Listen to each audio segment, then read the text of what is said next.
أعوذ بالله من الشيطان الرجيم بسم الله الرحمن الرحيم والصلاة والسلام على أشرف الأنبياء والمرسلين نبينا محمد وعلى آله وأصحابه أجمعين وأشهد أن لا إله إلا الله وحده لا شريك له وأشهد أن محمدا عبده ورسوله صلى الله عليه وسلم ثم أما بعد. Mes frères et sœurs, aujourd'hui nous allons parler d'un élément fondamental, essentiel de la vie du musulman. C'est ce qu'on appelle en arabe al-khuluq, le comportement. Première des choses qu'il faut établir et sur laquelle nous devons nous mettre d'accord, c'est que le comportement avec les créatures émane du comportement avec le Créateur.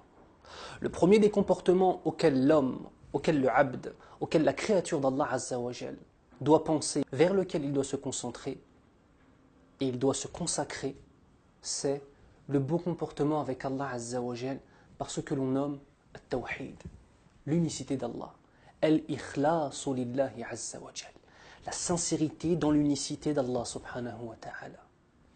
C'est-à-dire que un bon comportement avec les gens, s'il n'est pas basé sur un bon comportement avec Allah Azza wa Jal, est un comportement qui ne vaut rien. Le bon comportement doit être en premier lieu celui avec notre Créateur, Allah subhanahu wa ta'ala. De ce bon comportement avec le Créateur naît le bon comportement avec les créatures, car bien évidemment, chacune des actions après cela devient une adoration, devient une action que l'on fait pour Allah subhanahu wa ta'ala. Et pour qu'elle soit pour Allah, il faut qu'elle soit dans son agrément. Et Allah Azza wa Jal aime les hommes qui se comportent de la meilleure des façons avec leurs semblables et avant toute chose avec les musulmans. Allah Azza wa Jal dit dans le Coran, Bismillahir Rahmanir Rahim, Hal yastawi alladhina ya'lamun walladhina la ya'lamun. Ceux qui savent et ceux qui ne savent pas sont-ils égaux? Subhanallah. De même, Allah Azza wa Jal dit dans le Coran, Innama yakhsha Allah min ibadihi al-ulama. Ceux qui réellement craignent Allah Azza wa Jal comme il se doit, à la fois par amour et par crainte, ce sont les ulama, ceux qui ont de la science.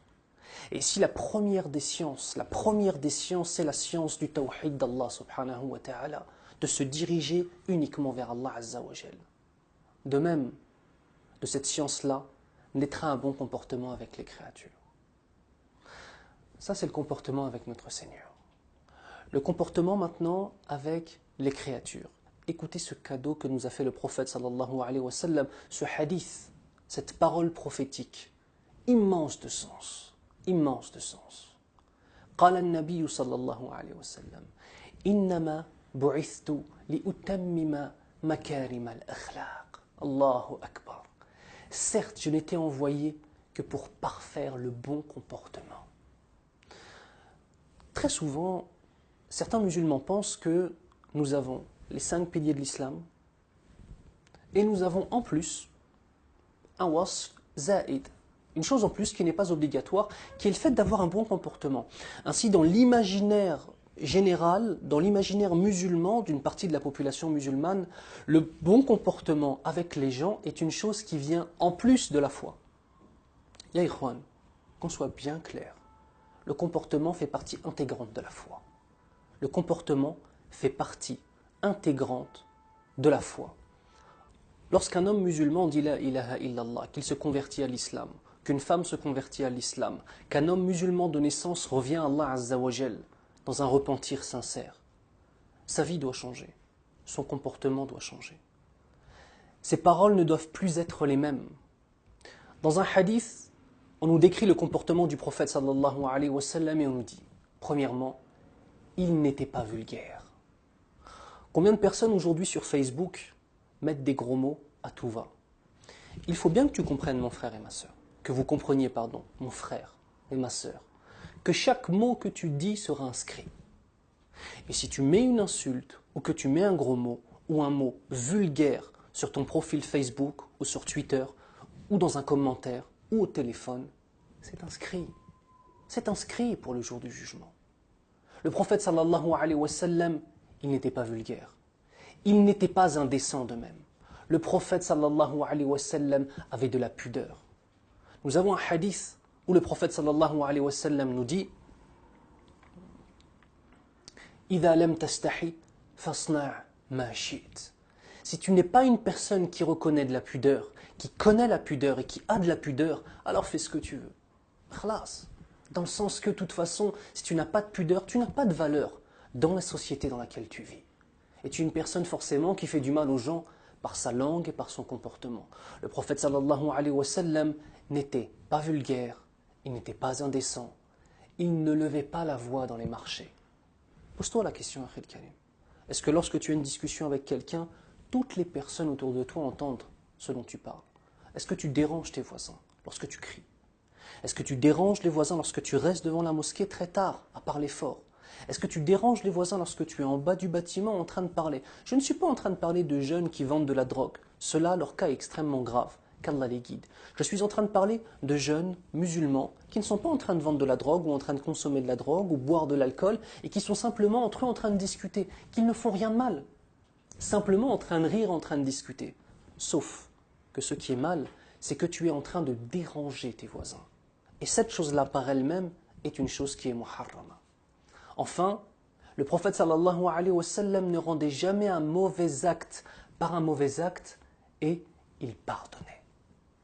À la place des mauvais actes qu'on lui faisait, il pardonnait sallallahu alayhi wa sallam.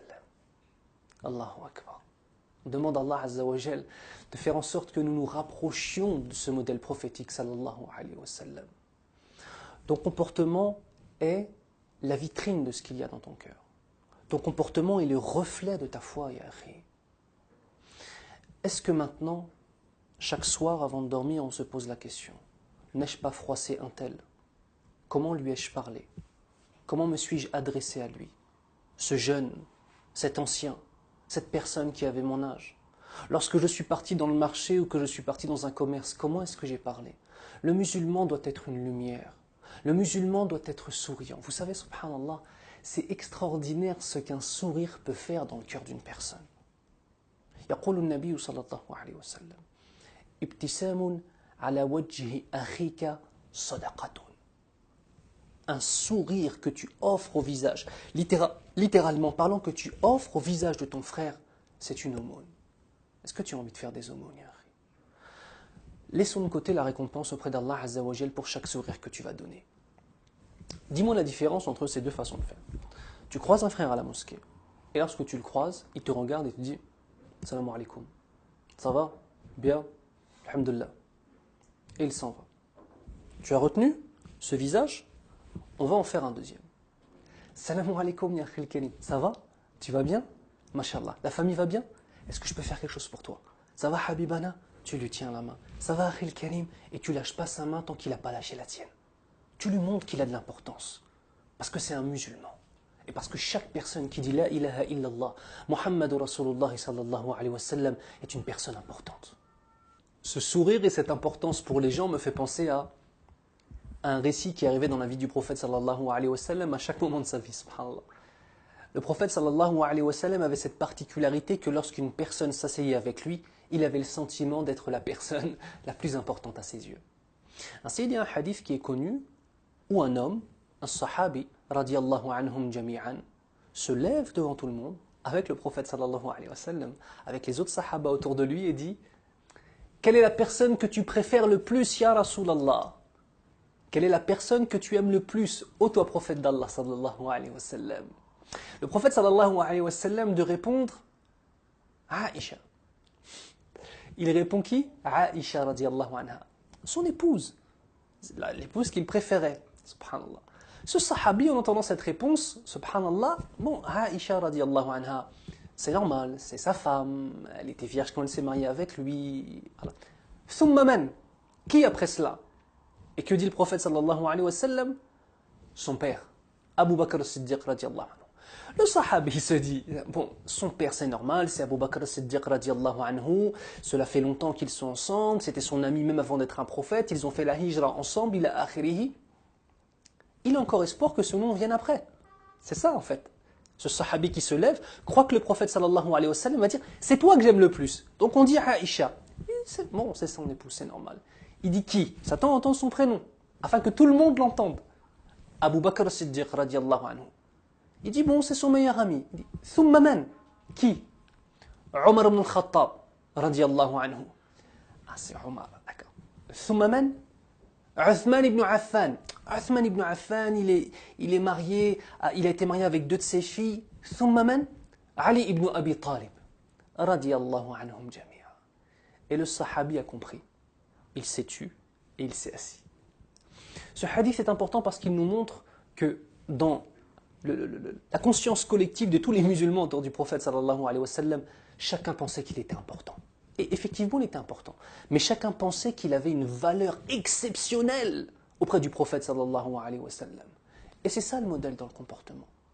On a dit le premier des comportements, celui avec Allah Azza wa Jal, d'avoir un dogme authentique et de l'adorer comme il se doit, avec la méthodologie qui est la bonne méthodologie dans la façon de comprendre les textes et de se comporter, bien évidemment. De cela naît le comportement avec les créatures. Si nous avons le comportement avec les créatures sans celui avec le Créateur, c'est complètement problématique. Si nous avons le comportement avec le Créateur, mais pas celui avec les créatures, c'est un manquement évident à la foi. On demande à Allah Azza wa Jal de faire en sorte que nous soyons des hommes et des femmes qui prennent exemple sur la meilleure des créatures qui ait posé son noble pied sur cette terre, Muhammad ibn Abdillah sallallahu alayhi wa sallam. Nous demandons à Allah subhanahu wa ta'ala de faire en sorte que notre comportement devienne une chose aussi naturelle que le fait de respirer, que le fait de boire, que le fait de manger. On demande à Allah Azza wa Jal de faire en sorte que notre respiration et notre souffle ne donnent naissance qu'à de belles paroles, apaisantes, pleines de sérénité, qui ont pour but d'unifier les musulmans. On demande à Allah subhanahu wa ta'ala de nous donner sa lumière au jour du jugement et dans son paradis, ya Rabbal Alamin, et de nous donner les plus hauts degrés du paradis. Ceci en application du hadith du prophète sallallahu alayhi wa sallam qui dit « Ana za'imun ببيت في أعلى الجنة لمن حسن خلقه » Je suis le garant d'une maison au plus haut degré du paradis pour celui qui va parfaire son comportement. Ya Rabbal Alamin, accorde-nous cette maison, Ya Allah. سبحانك اللهم وبحمدك أشهد أن لا إله إلا أنت أستغفرك وأتوب إليك وسحفتركم يا إخواني et faites des duas pour nous, Inch'Allah. Assalamu alaikum.